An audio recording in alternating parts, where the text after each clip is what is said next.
It was the dawn of the third age of mankind, 10 years after the Earth-Minbari War. The Babylon Project was a dream given form. Its goal, to prevent another war by creating a place where humans and aliens could work out their differences peacefully. It's a port of call, home away from home for diplomats, hustlers, entrepreneurs, and wanderers. Humans and aliens wrapped in 2,500,000 tons of spinning metal, all alone in the night. It can be a dangerous place, but it's our last best hope for peace. This is the story of the last of the Babylon stations. The year is 2258. The name of the place is Babylon 5.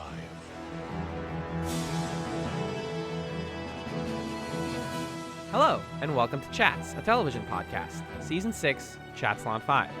My name is Allen, and folks, I'm going to be real with you for a second. The universe is run by the interweaving of three elements: energy, my co-host Magellan, and enlightened self-interest. Welcome, Magellan. How are you? I'm good. I've realized that what I really want is Yeah, nothing. for a little bump and grind. Don't we all want a little bit of R. Kelly's bump? Well, maybe. Well, yeah, I don't know. It's open for debate. Hey, man, how are you? I'm well. I'm starting to think about us doing a fake pitch for a Kickstarter video where we're like, well, here's the thing, folks. We launched Schmiggeldorf 3 years ago with just a garage, two guys, and a dream. Now, 18 years later, we've raised over $8. That's insane. And there's like the twinkling music in the background, like do-do-do-do-ding ding ding. And it's like, I'm going to turn it over to my partner in crime, Magellan. You ever step on a tack? Man, that sucks. Give us money. Kickstarter video hard close, cut to black. Scroll down, pay us.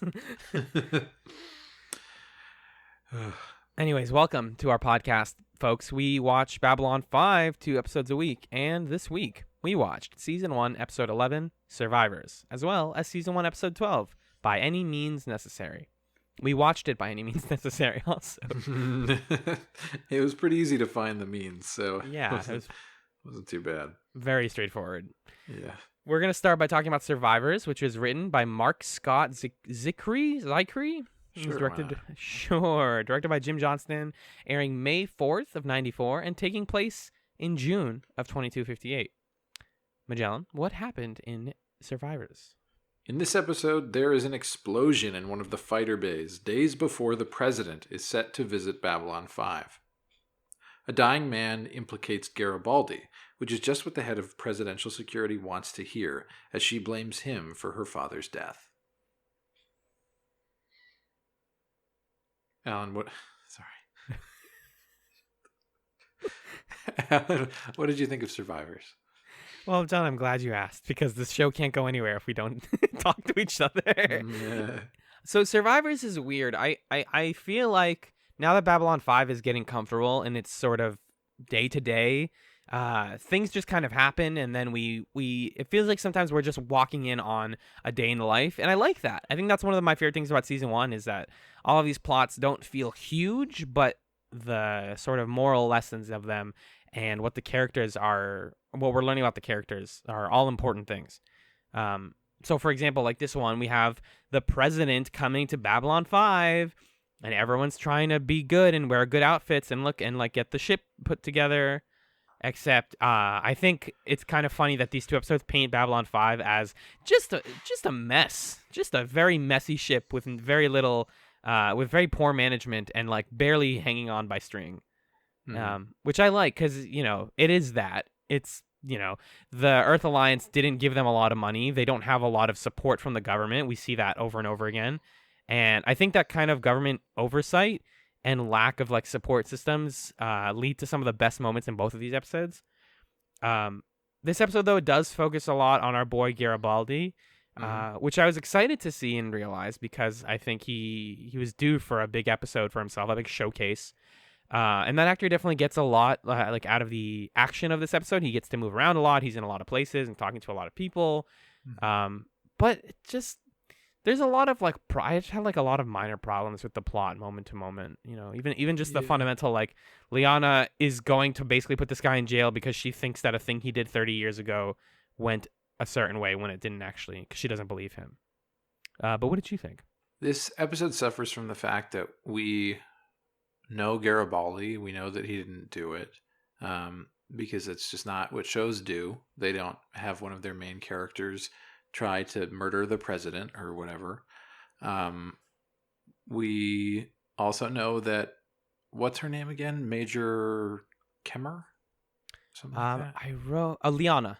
Liana Yep. Kemmer. Yep. We know that Liana's upset about what happened to her father, and she blames Garibaldi. And so we understand that the character arc of this episode is he gets exonerated, and she apologizes to him, and they reunite. And we know that it is going to end up being committed by somebody who, you know, either we didn't know or it doesn't matter. So it's hard to invest in this episode moment to moment in like the main plot of it. And you can find things to appreciate about Garibaldi's performance, because I think that actor is fairly believable in everything that he does. He always feels really grounded, and I think he's funny. So I enjoyed watching him, but the episode itself, it was like, okay, sure. Yeah, it kind of just happens to you. You're like, yeah, this all goes exactly as planned. I think the avenue that I wanted to talk about or wanted to go down in this discussion was specifically what we learn about Garibaldi and that in his relationship to Sinclair, because what comes out of this whole kind of mediocre plot about an assassination plot and an explosion on the ship and all this high drama is Garibaldi is continuing Babylon 5's recurring character of the sad man. There's a lot of just very sad men with like shady pasts on the show, between Londo and Sinclair already, and probably Shakar and now Garibaldi. So he was on a mining operation on Europa with this guy Frank, and he didn't know anybody, the languages, he didn't know any of the culture, he didn't get along with anybody at this job. He did it because, you know, as we saw in a previous episode, he got fired from a lot of jobs, so this is where he just ended up, was working on a mining operation. Frank gets in an accident that seemed preventable, and Garibaldi was there at the time, and part of the reason he thinks he wasn't available to save Frank's life was because he, in his depression, developed a serious alcohol problem. And so he thinks that he just, you know, he's been kind of racked with guilt about this the whole time, but like he acknowledges that like it was not my fault. I'm going to feel that forever because I wasn't available, but like I couldn't have realistically fixed, you know, human error from somebody else up top. Right. So we know that about him, and I love this whole, you know, finding yourself and finding companionship on an isolated place, because Europa is what? That's like a moon of Mars, I believe. Something like that. Very cold place. Very just like, I just imagine it. It's one of those things where it's way more interesting in my head than what we see. I'm going to Jupiter. Jupiter. Yep. Sorry, we both looked it up. Yeah, moon of Jupiter, and it just very like sad. And it's like, oh well, that's like where he found himself, and he, you know, he saw Liana as one of his kids, and she calls him like Uncle Mike or whatever. And then we get that really corny scene later where he's gone back on the wagon, fallen off of the wagon again. Yeah. To use a term that the show uses, and he looks up and sees her as a child, and she says like, "Drinking again, Uncle Mike." Drinking again, Uncle Mike. So you texted me about this episode, and you said that you didn't like the way that it handled his alcoholism. Yeah, well, tell me more about that. It's kind of about how it wraps up. I think if we can kind of jump around, because there's really not a lot, at least in my notes, about like the plot of this episode. You know. He asks people to help him out. A lot of people deny him. He runs away. He jumps into the down below, hides there for a while, gets drunk again, gets caught, and then catches the criminal like by accident. Basically, like stumbles into catching the actual bad guy. But like I said, when he's in the down below, there's this really, in my opinion, really corny shot where he's sitting at the bar next to another guy. The other guy leaves and leaves him a bottle of something, some like whiskey or whatever, some scotch, and he like has the bottle in front of him, or the glass, and then he like looks at it for like 10 seconds and then just drinks it. And it's this very obvious, like, we are watching somebody slip into alcoholism again. Mm-hmm. Because how do you, and he says this later in the episode, I think this is the part where it works, is he says it was so easy because it felt good at the time. It felt good and right that, like, yeah, this is what I would do when somebody from my childhood is bringing up a harsh memory that I have, and I'm being like, my job is being threatened for the umpteenth time, is of course I'm going to drown my sorrows in alcohol. So that stuff works. I think just in isolation works really well. It's specifically, yeah, like the end where he quote unquote saves the day. They catch the other guy, Cutter or whatever, and Sinclair basically pats him on the back and says, like, "Hey, great job, buddy." I don't have the exact lines here, but he's basically saying like, "I'm crawling out of the bottle and saving the day is what counts." And it's like, no, that's that specific idea that, like, it doesn't matter if you do bad things, because as long as you catch the criminal at the end of the day, or as long as you beat the bad guy, I feel like teaches people a really bad lesson about, like, how easy it is to kind of get yourself out of negative cycles, is to do a good thing, like do a good deed and then you'll be fine. And it's more that just like, I've seen that plot in so many films, even like detective fiction is full of like, this guy's a mess, but he had one more job and he got the criminal, and that's all that now he gets a big reward and he's off being good again. Yeah, I don't know. I agree that there's something a little off about it, and the way that Sinclair is kind of like, in the end, he's like, just next time, promise me that you won't fight it alone, okay? And Garibaldi's like, yeah, all right, you got me. Next time I'll tell you if I'm gonna slip back into alcoholism. It's like, no, you're not. And they're kind of treating it as this, like, well, this time was weird, but obviously it's not going to lead to another time, and it's not going to happen again. And yeah, it just seems like a kind of TV approach to addiction and what that looks like and what that means for people's lives. Yeah, and this is also an episode where earlier, the way he expresses his rage at the situation, like when he realizes that the system is working against him, is he's trying to reclaim some sense of control, which is a big thing in alcoholism, is like trying to have control over something that you can put in yourself. He is doing his rounds as he is I guess he's like the cop of Babylon 5, one of the head ones. And he sees this like amateur criminal who's like stealing someone's credits, and he like gets extremely violent with the guy and like throws him against a wall and like starts beating the crap out of him. Yeah. And then Sinclair's like, whoa, buddy, that's where you go too far, is when you're beating up other guys. But beating up yourself, whatever, we all have our bad days. Like, that's fine. Just don't punch criminals, man. Don't do that. And it feels like they're letting him get off with sort of like abusing his power to cope, but not the fact that he is or doing the opposite, like not letting him get off with that. But on the other hand, he does things that are clearly also bad for his job. Like, having an alcohol problem makes you a bad cop. Right. I mean, I think it makes sense for Sinclair's character to not be responding to that very well, though, because he has his own like internal struggles and is not really taking the best care of himself psychologically. So I'm not surprised that Sinclair kind of has like a myopic understanding of addiction. Sure, but then the issue is that nobody else confronts him in this episode. Because we already know that Ivanova is like, ugh, whatever, Garibaldi's a mess and who cares. And if anything, when he's running around talking to like Londo and Jakar, they all like him a lot. Mm-hmm. And then that kind of brought up this question to me of like, what did Garibaldi do in the past to make people like him?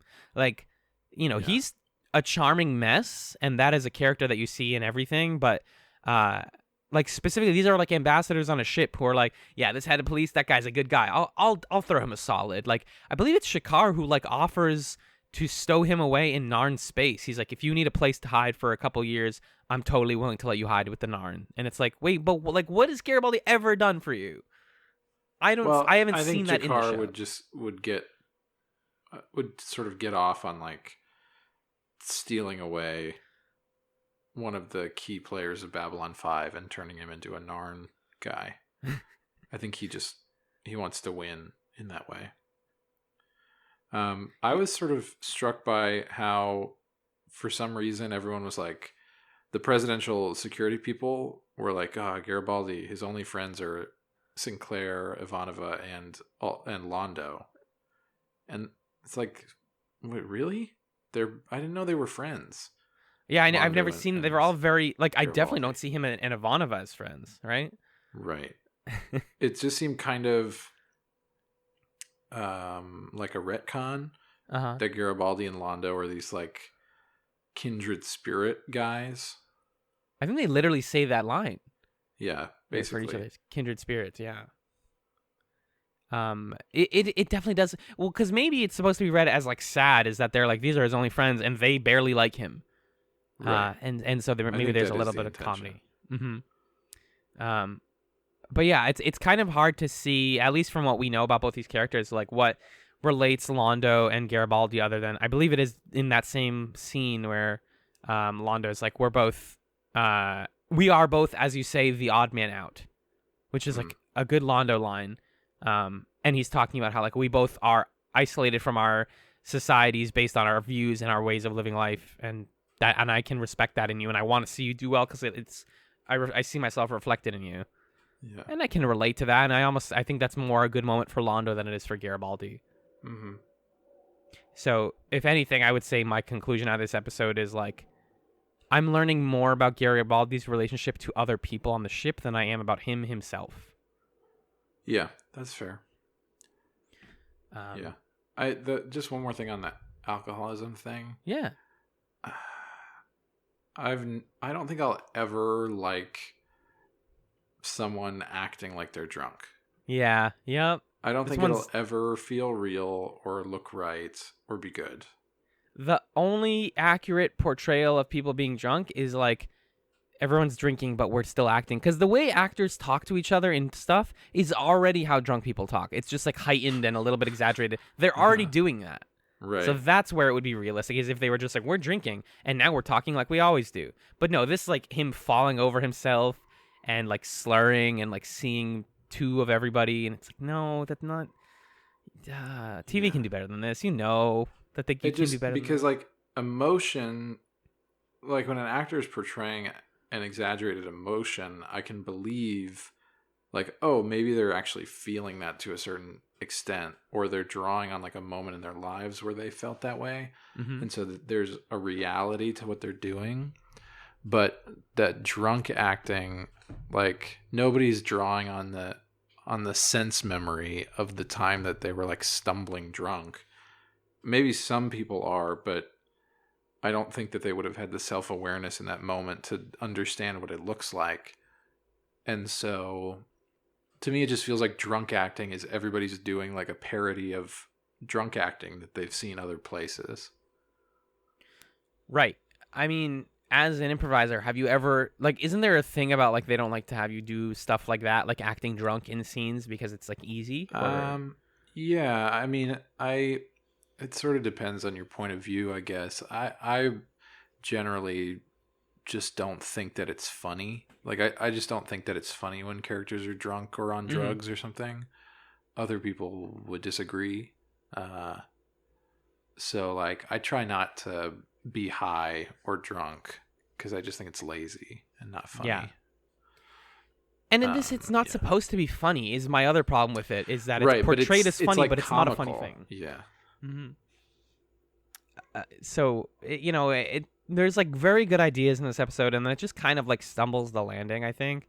And I don't, I guess pun not intended, but like it just kind of, it walks itself into a corner with all these ideas and then doesn't do anything with them except hand wave it because, we could talk about like, oh, maybe Garibaldi like was already having problems and he forgot that he like set up this bomb by accident or something, or maybe it had something to do with him in like the third degree, but no, it's just another guy who works for Liana and he's a racist, and his whole thing is because there's similar things in both of these episodes. This is not the one where the bad guys are the racists. Oh, it is. Yeah. Yes. And it's like the same, those people from that other episode where they're like, oh, well, the president wants to, because part of the reason he's coming to Babylon 5 is is going to work out trade agreements to like increase alien and human trade. Yeah. And so the racist group is like, nope, screw that. We're going to blow up the Pro-Earthers or president. whatever they're called. Yeah, they have a good name, and I can never remember what it is now. But What are they called? The Earth Force, no. Earth Force is the actual like the people on Earth. Home Guard. Home Guard. Yeah, the Home Guard people basically have a guy in the which is weird. How did you get like no checks like when he got interviewed? Like, hey, you're gonna work for basically like the CIA. Let's hope you don't hate the president real quick. Let's not do like a background check on that at all. It's fine. And Garibaldi stops him, and then there's the classic dumb like I hate this is one of my least favorite dramatic effects, but there's a countdown and he's like, stop the countdown, and Von was like, why? It's only on 5. Like, what's going on? 4, 3, 2, 1. Okay, stop now. Stopping on, and it says like stopping at 1 second. It's like and then yeah, he gets it to stop, beats the guy. Congratulations, Garibaldi's good, I guess. And then really funny that the way we know that Liana is now okay is she lets her hair down. Yeah. It's like a really I don't like that. I don't think that's good, guys. Yeah, just the misogyny of that. Like now she's like a girl. Like now she's like a girl. Yeah, like now she's cool because she's not like all stuck business. up and like trying to be a man as a military man. It's really gross. Now she's like super friendly and like weirdly bad scene, good line out of Garibaldi. The show always has to have like 11 endings, and this is one of the endings where he says, "For now, that's all we can do: survive and somehow forget how much it hurts to be human." Which is like a bit wordy, but good line. That's good. That's also a sort of like damning indictment of Garibaldi's character. He's like, let's just forget. I can't. Instead of reckoning with my problems, let's just like not. Let's just try to keep going. Yeah. And I hope he can. I want to see him do well, man. That's like I want to see him not just brush his problems away and like save things once. I want him to be long-term good, obviously. Yeah, I think I just had a thought about that alcoholism thing. Mm-hmm. I think I just wanted to see, because you know that if it's like brought up, he's gonna drink. That's course. just how it goes. It's Mhm. TV. But I would have wanted to see a scene where like he tries not to, but he has to blend in or something. Like what bothered me about the fact that he drank in that moment is that the danger had passed and he was fine. And then the guy was like, "You want to get drunk?" And Garibaldi was like, "Yeah, sure." I super do. Or I would have wanted to see it positioned narratively like right after a moment where he has a really troubling run-in with Liana, Mm-hmm. to feel what he's feeling. Because up to that point, he seemed completely composed. And that is what's bothering me about it.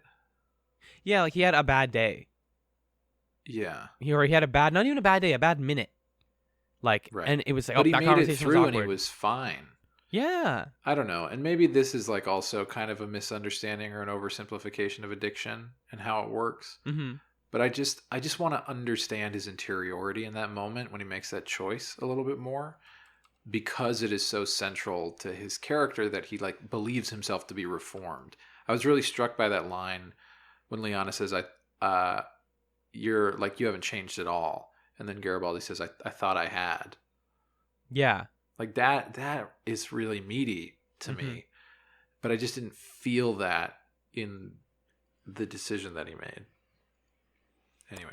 Right. Yeah. Well, yeah, basically it comes really close. This is all going back to the point of like it comes so close to doing it right. I almost think if we're going to just play episode writer like we do, like do this whole episode, have him be the hero and then have him slip back into alcoholism because he's like, I had a good day. I deserve this. And then like slipping into it from that aspect. Because like a bad thing happened to you and you started drinking is so rote and often not how it works in real life. It's often like a comfort, like a creature comfort for people who have that sort of problem. of like, well, I guess I'm doing well. I don't know. Maybe that's just how it's been for people I know who have these problems. Yeah. But Yeah. I'm not the writer of the show. I have some stray notes. Did you? No, go for it. Word. I thought it was really corny that the cold open ends with Sinclair being like, "Oh my god," and there's just an astronaut slowly flying into the void of space, dying. It's like clearly supposed to be like, "Oh my god, one guy died." Shit. Yeah. And the whole like, "Oh my god, one guy died" is handled flawlessly in the next episode, but it's just like, Yeah. "Oh no, Here, anonymous not so much. Yeah. anonymous astronaut man, who cares?" This episode started a trend this week of Jakar being really angry about really small things. In this episode, he's like furious about the seating arrangements at the meeting. He's like, the Narn are going to be sat next to the blah, blah, blah, blahs. They suck. They're disgusting. We're going to have problems. Sinclair, you're not listening to me. I'm going to file a complaint. And it's just this very frumpy, just angry person all the time, and I do adore him. Yeah. We didn't talk about this, but Liana, the way she finds out that it was Garibaldi is there's a guy in the medical wing, and she like force revives him, which is kind of dark. Again, something they don't have any time to deal with, but everyone's like, you're not allowed to do that. She's like, too bad, he has information, and like if he has info and he was already going to die, then is it really illegal? It's like, yeah, it super still is. So you can't just that's not like probable cause. That's not how that works. And his last word, they're like, who did it? Garibaldi. And that's of course his like final words. Good visual detail. There is a scene where Garibaldi's like in a fun uniform in the Zocalo in the bar. Yeah. And then we cut from a shot of people playing like 3D Night Wars at the bar. And it was sick. They're just like sitting. It's exactly like the scene in the first Star Wars movie where they're like in the cantina. It's probably like basically a reference to that, except instead of monsters, it's like medieval knights slashing at each other with some corny effects, and then they're like, and they're like using dumb game controllers. It's good. Nice. Love me sci-fi video games. And then my final note is just that I thought it was cute that the bar in the down below is called Happy Days, DAZE. Yeah, and the sign's flickering. Yeah, exactly. And the way you get in is there's no password. You're just like, open the goddamn door. That's the password, basically. And he's like, when he's leaving, he's drunk and he's trying to get out. He's like, you're all the best damn people I've ever met. Everyone here is amazing. Yeah, I wish that had gone on for like 10 seconds less, and it would have been a pretty good moment. Yeah, I want to see. I love the down below. I love it. Mm-hmm. It's so weird and good. I at first I was like, oh, there's so much they can say about like class systems on the ship and like the problems that are allowed to fester in places like that. And now it's like, no, it's just like hilarious cantina aliens basically down there. Yeah, because the Zocalo is where you dress up and look problem. nice. Yeah, sorry, go ahead.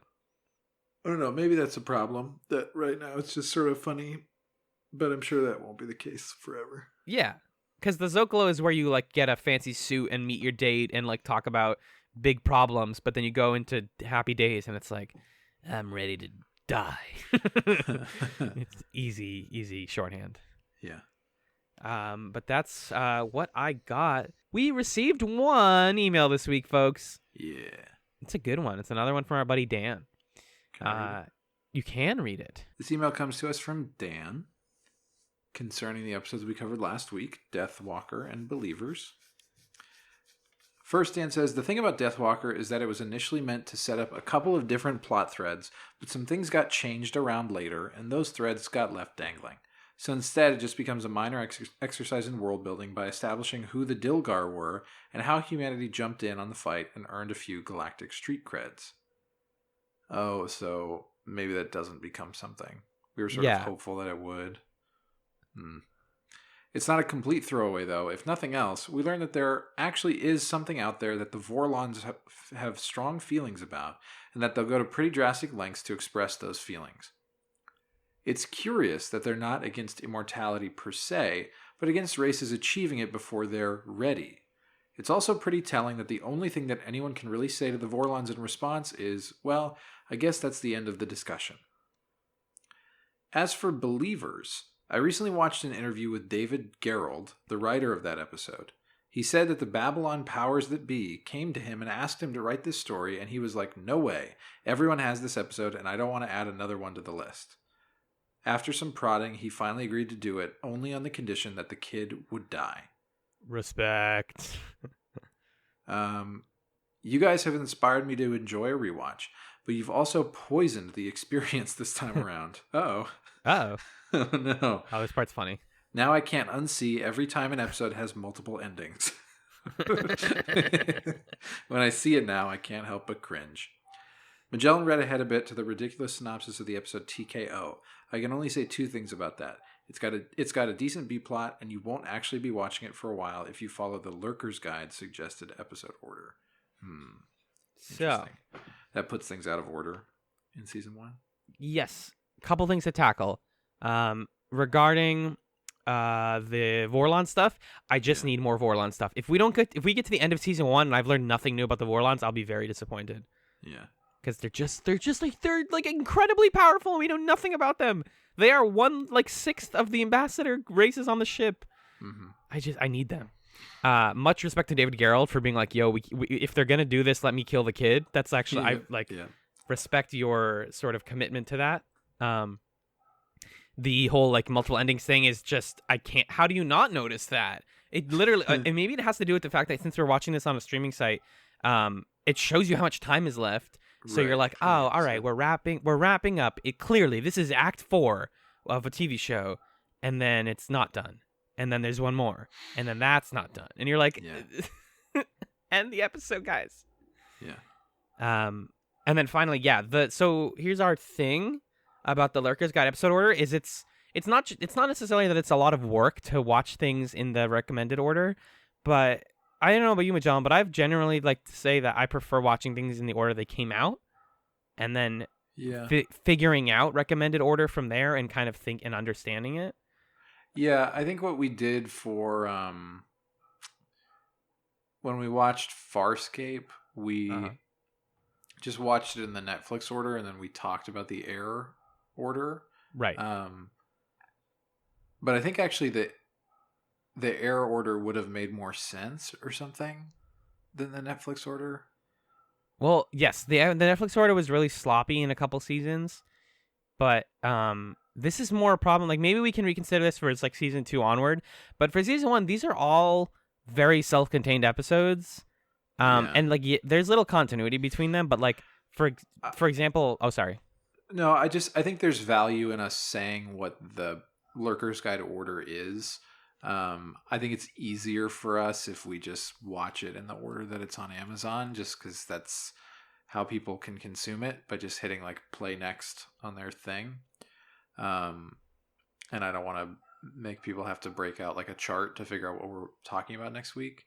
But I think that we should talk about this order that's suggested, because I find it interesting, discussions of what order you should watch things in or what you should watch first.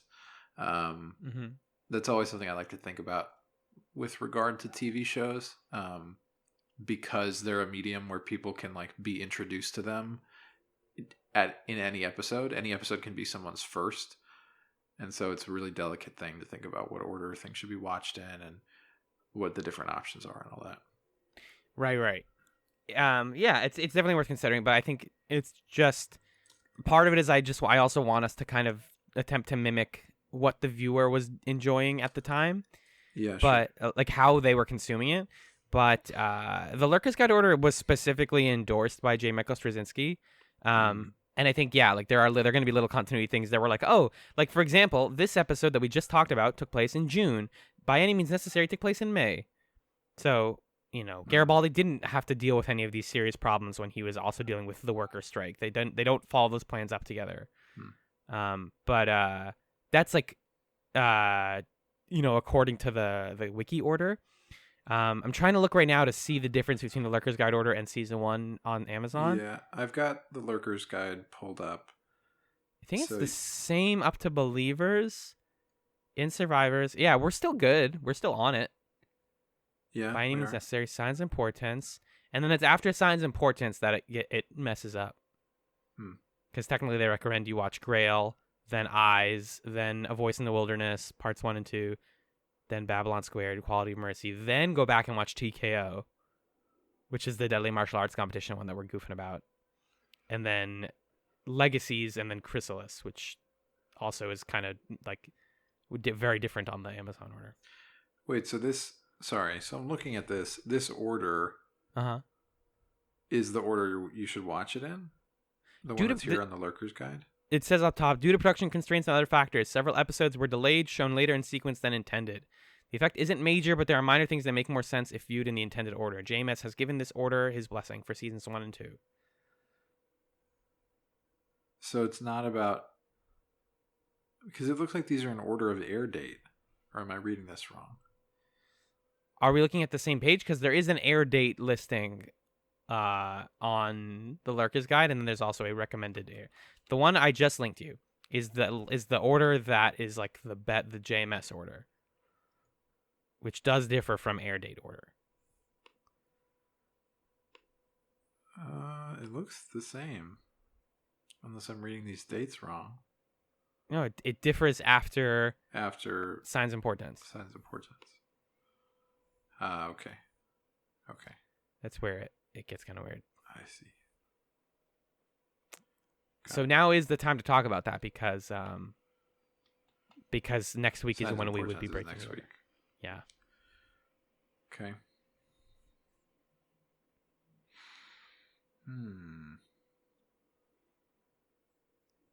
I think let's just stick with the air order. Yeah, and then we'll talk about it. We'll talk about how it's different. Yeah. Well, we'll stick with the air order for next week. So we'll do signs and portents and we'll do TKO, right? Uh-huh. And then people can sort of give votes. You can send in your thoughts via email, and if you think that we should do it the Lurker order, then we'll only have gone off by one episode and we can correct for that. Right. Yeah. Where's the episode? Yeah, signs and portents next week. That's a big one. So we definitely want to watch that one. Yeah. Soon. That's like the season plot. Yeah. But yeah, cool. I'm glad we have talked about this. And then we'll see again for season 2 because I think that one's more important, like how it changes, and 3 and 4 also have different order. So cool. Thanks, folks. We will be right back. And thank you, Dan, again, for the email. We'll be right back after a brief musical break to discuss By Any Means Necessary.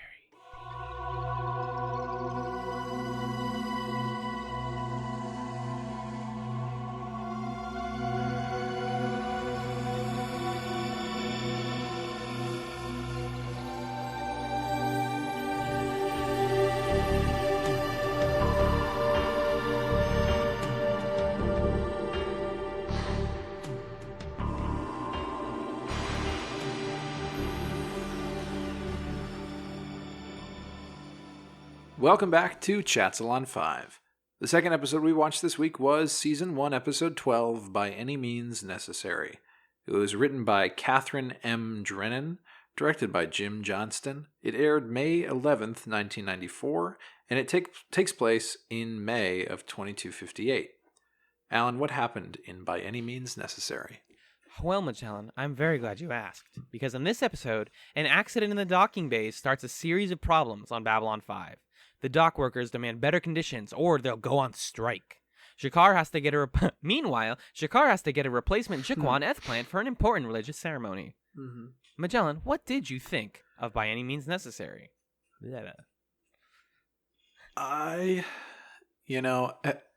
As I have been teaching American history, this is my second year teaching it, I've become more and more interested in the parts of American history that have to do with like lower class resistance to corporate authority and to federal government authority and, like commie shit.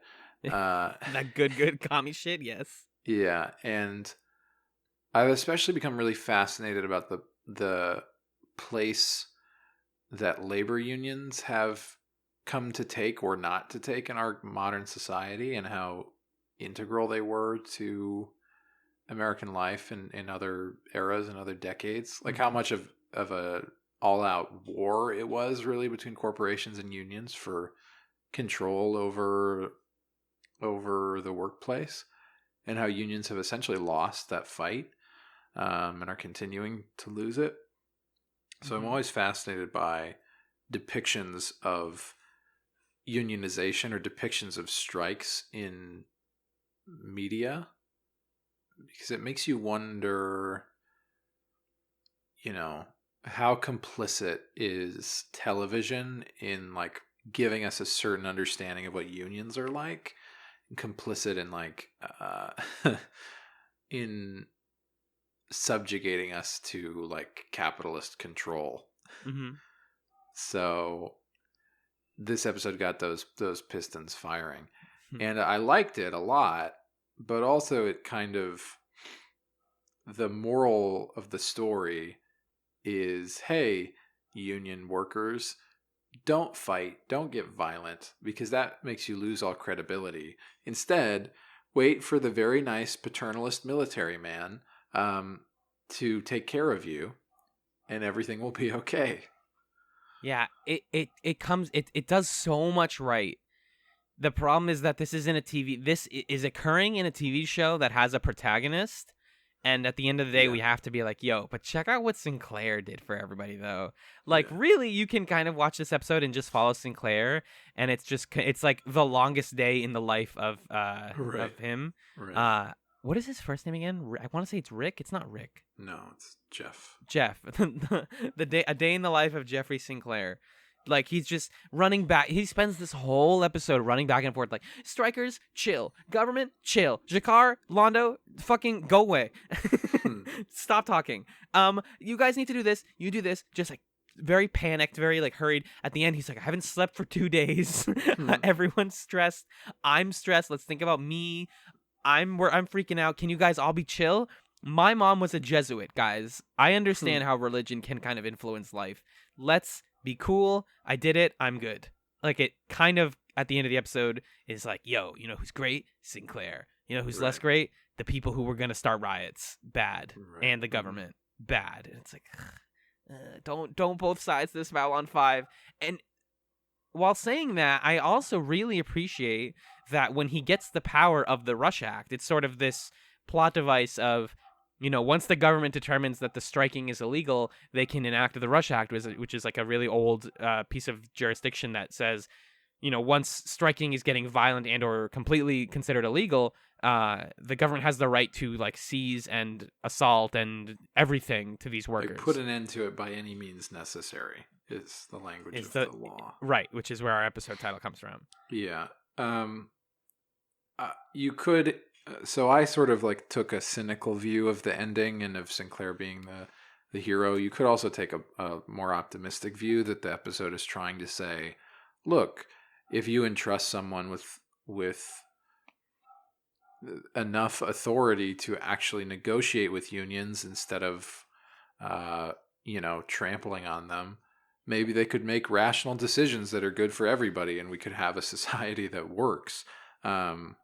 So it could be seen as a kind of like idealistic episode in that way, if you want to be generous to it, which I think is valid. Yeah. I'm not saying it's bad. I just, I think we should put on our red hats and be critical of it a little bit. Well, yeah, that's what we do here, right? There is so much that's handled well, though, with that union conflict and with the people getting angry. I think it's fantastic that the way the episode starts is yet another Narn that sounds like David Cross is like, hey, you got to let us get in there. Like, seriously, like, we deserve to get in first. And the lady, I think it's Ivana or whatever, is like, you guys, there's like an order to things. We can barely hold this many people in the cargo hold. He's like, no, fuck that. Get them out of the way. We're getting in. And then she's like, all right, it's probably going to go bad. And then it goes bad. There's a crash and a guy's brother dies, which is handled very well. He's praying for him in Spanish.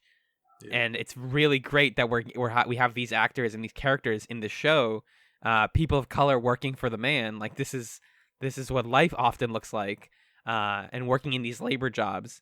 And this death is like completely brushed under the rug. All you hear from these like hand-wringing government people is like, it's one death. This happens all the time. We're working to compensate him. We don't have the money to give you guys better hours or, better equipment. We can't make money appear out of nowhere. That's impossible. Right. And like, I've heard that I've heard that exact type of dialogue in my own job when people are like, why are we understaffed? Why is this job not more efficient and working better? And it's like, well, because it puts Right. money in people's pockets the way it is right now. That's just unfortunately the nature of things. Like, Right. their thing is like, yeah, you guys don't have the money, but when it's time to do military spending and buy us guns, you suddenly have the money. What are you saying there? And then they're like, hey, shut up. If you guys keep doing this, we're going to have to beat a lot of strikers up. And that's really messed up. Right. And really what it is we have the money for military spending because we use the military to suppress and replace you when you try to get out of line and fight for what you deserve, because we can just replace you with somebody else who will do the labor. Exactly. And like, Yeah. it's all about deference. Like, this type of conflict is always about like, it's not my fault that you guys don't have the money. It's not your fault. It's the other guy's fault. I think one of the guys says the line, political realities sometimes take precedence over good intentions. Like, we can't be good people. I want to be, but like, it's not my fault. Yeah. Like, these other guys making it really tough for me. Yeah. What am I supposed to do? The other angle of that is what we see in the beginning of the episode when they're debriefing the incident. Jakar's there and Ivanova's there and Sinclair's there. And what is the name of the leader of the representative of the dock workers? What is it? Neoma. Yeah. And Neoma's there, and everybody's kind of taking this, this really sucks for me attitude. Mm-hmm. Where Neoma's saying, look, we're understaffed, we're underpaid, one of our people died. Sinclair's saying, look, I got a tough job. I got to do a lot of different stuff. Ivanova's saying, look, I told him to go to this place and he didn't listen, and I gave him the orders. And then Jakar's saying, look, we lost some cargo, man. It sucks for us. Nobody's willing to like empathize or admit that maybe it wasn't that bad for them. And Jakar, the actor who plays Jakar, is so good. He's awesome at playing this like slimy douchebag who turns on the suave charisma ambassador thing. Because when Neoma mentions that someone dies, his face kind of snarls for a second. Yeah. Of like, ugh, I gotta pretend like I give a shit about this. And then he like goes through the motions of that's such a tragedy, blah, blah, blah. Anyway, by the way, we lost cargo. And it's seamless. His transition back into saying, but this is about me and my problems. Mm-hmm. And I think that's really great. Not enough can be said about Andreas Katsoulis' performance as Jakar, because he's so good. So good. He's so good. As like you said, as this like empathyless person who like, I have my rules, I have my I did all my paperwork. I don't know what you guys are talking about. My problem this week is this fucking plant, which we'll talk about. Yeah, that's a great way to describe Jakar. Like, he is devoid of empathy, but he knows exactly what it looks like. Yeah, he's seen it before. Yeah. Well, I think him and Londo actually had this line. They're very similar characters, which is why it's so funny that they're going to kill each other. But he says like, I tried peace, and I've been proven wrong over and over again that peace can work. So like, why would I still believe in it? Why would I still believe in like helping people if like it never works out for me? I'm sure the Narn have had like terrible, horrible things happen to them all the time, and that's how you get a person like Jakar. Yeah. I was really enamored with all the different like takes on sort of the striking and how people view it and how they want to handle it, and all the back and forth between Sinclair and the government people. It's a funny note that Garibaldi, like what the way that they find out that it's a strike is nobody's working because they all called out sick. And Garibaldi's like, I've heard of this before. My grandmother was a Boston cop. And you're like, hell yeah, Garibaldi. Yeah. She knows all about that flu. Like, I know that this works. And so it's sort of like we're striking, but not really striking. And like they go into the room where they're all talking, and then they're just coughing, like fake coughing. Because people are adults. We know how these things happen. You can't say it, because as soon as you say it, then you're making a point and it becomes illegal. So you just kind of have to not work and then hope that things get better. I think all that stuff is handled extremely well. And, it goes places because they bring down, the government sends in that just shit heel, just the worst, Oren Zento. Truly one of the grossest humans that we've seen on the show so far. A pure evil capitalist, like perfect bad dude. We're talking gray suit, blue shirt. Isn't there that thing that's like black suit, red shirt or red tie is like really likable, and that's why all the presidential candidates always wear it when they're running for president? There's a whole thing about like what you wear defines how people think about you in a lot of ways, so, in psychological ways. But yeah, he's just like this garbage human who's like, no, we don't have the budget to pay them, so they can shut up. None of them are allowed to strike. Don't let them strike. I'm going to bring the Rush Act out. I'm going to do it. Mm-hmm. And he just hovers this like corporate mandate over everybody. And the Sinclair is stressed out. And then I like how it does finally come to a head, though. And everyone, like, we don't actually see that much violence at first. We see a brief moment where Garibaldi comes in his full riot gear, which kind of made me scared. Yeah. Being like, shit, that's Garibaldi, guys. That's like the guy we're supposed to like. Our guy, yeah. And he's about to like hit people with his club. And he's about to assault some strikers. Exactly. Like, and he clearly was batting an eyelash at it. It's not like he's doing it without any qualms, but he's gonna do it. Right. And Sinclair walks in at the last minute and says, "Hey guys." And it's kind of funny that like in Babylon 5, the way you solve problems is that you really read the letter of the law, because he's like, as soon as you declared the Rush Act, you gave me power because I'm the head of the ship, and I used the Rush Act to say, pay the workers. Hooray! Christmas is here. You get a paycheck and you get a paycheck. And the guy's like, what about my dead brother? And he's like, shit. Sorry. Can't do anything about a dead person. It's both funny and sad to me that this takes place in 2258, but they haven't figured out labor yet. Right. Yeah. I don't know. Like, sometimes I forget that Babylon 5's a sci-fi show. Right. I thought this ending was cute, but it, like, totally is dodging the issue. Yeah. Right. Because the real solution is not, like, we'll give you this one thing. It's like they should have a union and they should have the right to strike when things are messed up. And there shouldn't be this law that says that, like, at any point we can just arrest everybody. It's fucked up.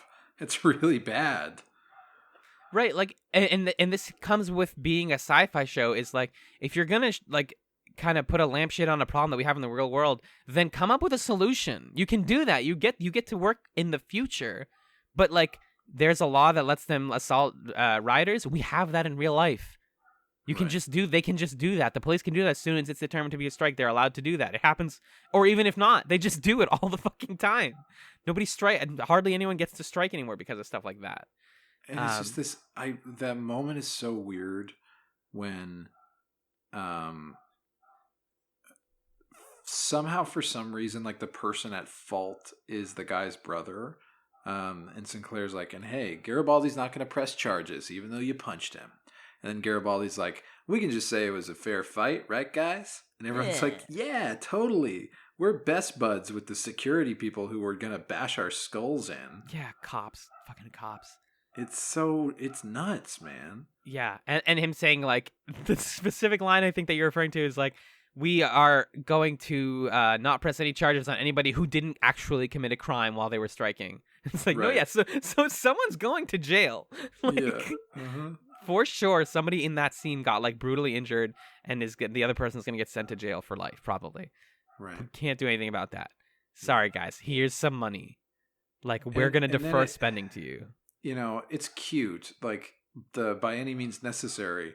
And he's like, any means? Are you sure? Yeah. And the guy's like, yeah.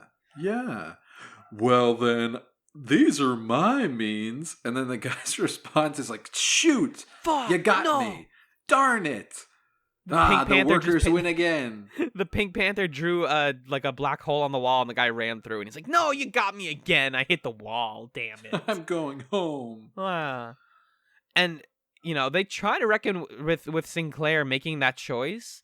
Like, the senator that he talks to throughout the show on, like, his little computer is like, dude, the government, like, hates you. Like, somebody's probably out to get you now because you, like, made a bad decision. And he's like, that's sick. I'm glad the government hates me. Yeah, I'm glad. I'm excited to see where that goes. Yeah, that I is think they actually a can cool. make It's a something of setup, that. but like if you're gonna do this episode well, if you're going to talk and you're gonna be pro-union, like this episode seems to be, then I don't know if it's pro union. It's pro like returning to the status quo. yeah, maybe they should get paid a little more. But I don't think it's like for workers' rights. Right. Like if you were going to, what I'm getting at is like if you're going to go to that direction, then talk about how, yeah, we're going to give them better hours and we're going to feed them and we're going to completely replace everything here and we're going to hold people accountable for not being able to do things like the Rush Act and not let that happen again. Like it's way bigger than this, and it's bigger than the scope of this episode. You know, this is a huge problem that they would be dealing with, but like make steps. This solution does kind of feel like, let's get, and he says like, you guys are going to get back to work. And they're like, yeah, guys, let's get back to work. Like, yeah, he's like, get back to work right away. Like 5 minutes ago, guys. I want you to have been working. Shit. It's I applaud the effort. I honestly, this is the biggest thing with me. It's just paternalistic and weird. Extremely. And this is like my whole thing with Babylon 5 season 1 has been like, you're doing something. You're trying something. Yeah. You keep slipping, and I need you to do better than this because I'm getting disappointed. And I think it can do better. For sure. And I think this episode was good. Yeah, it's fun. Like as a piece of television entertainment, I enjoyed watching it. Yeah. But if we're dissecting it as like a political manifesto, it is poisoned by capitalism. As are so many things. Yeah. There is a B plot we don't have to dwell on for too long. Basically, it's just funny. Londo and Jakar are being petulant. They're being babies. Yeah. And the episode acknowledges that. Where yeah. Sinclair tries to like give them some patience. He's like, what's going on? This is over a flower? Well, can't you just give it back to him? No. He's not going to give it back to you. You stole what? It's totally him as the concerned parent being like, can we just chill? And then they both run at like one point. One of the funniest scenes in the episode is they both run into like the captain's room, and Ivanova's there, and he's like, and then also the journalist, like the person who keeps trying to interview him, is like, "What do you think about this whole flower plot?" And he's like, "Everyone get the hell out in the next 10 seconds." And Ivanova like counts them all out of the room. Like, yeah, that was great. Stop being 5-year-olds. Everyone be chill.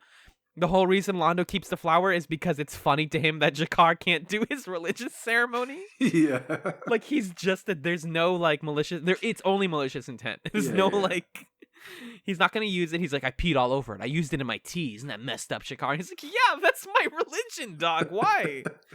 And he gets no support. Like, Jakar goes to Natoth, his attaché, and he's like, that guy stole my flower. And she's like, dog, that's not my religion. I really don't care. Like, it's a flower. Yeah. Which is super funny. That like it's cool. They have multiple religions on the Narn Society, so like that's good.